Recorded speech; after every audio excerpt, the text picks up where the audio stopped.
We are now getting into the larger sections with the invertebrates. Out of the 551 animal mentions, there was 104 different invertebrates.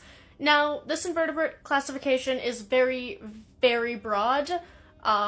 They probably could have been split up further, but this is just how I did it. It's a little bit easier that way. So invertebrates make up 19% out of total mentions, which is a solid amount. Out of the 104 different mentions, we had 36 different species mentioned, and out of those 36 different species, there were 16 of them that were unrepeated across all of the articles mentioned. That gives us a percentage of 44% of them were unrepeated and completely unique, and so 56% of them were repeated at least once throughout all of the different articles. Starting off our top appearances, we have the blue dragon sea slug with a total of 11 different appearances across all 27 articles. Coming in second with 9 different appearances, there was the mantis shrimp, a very, very cool looking shrimp if I do say so myself.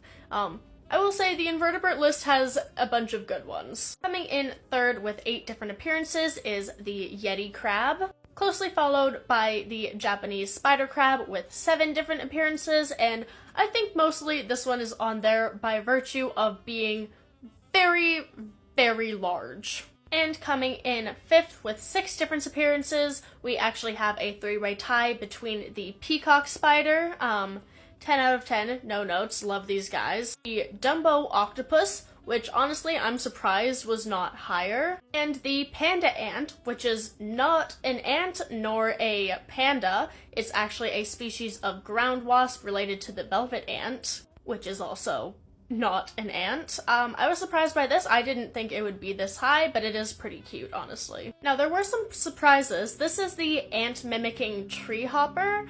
I'd actually never heard of this one before, so props to these articles. It was mentioned 3 different times, and I was surprised. I didn't think that it would get mentioned that often.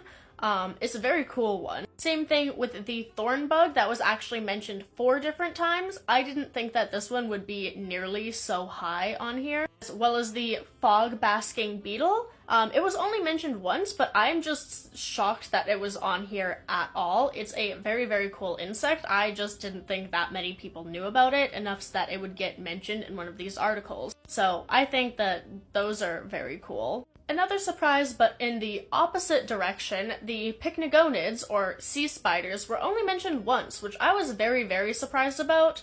I thought they would have been a bit more popular than this because they're very interesting, and I think that they would be mentioned more because people don't like thinking about these. So I would, like, even just for like a little bit of shock value, I would have thought that these guys would have been higher than just mentioned once on the list.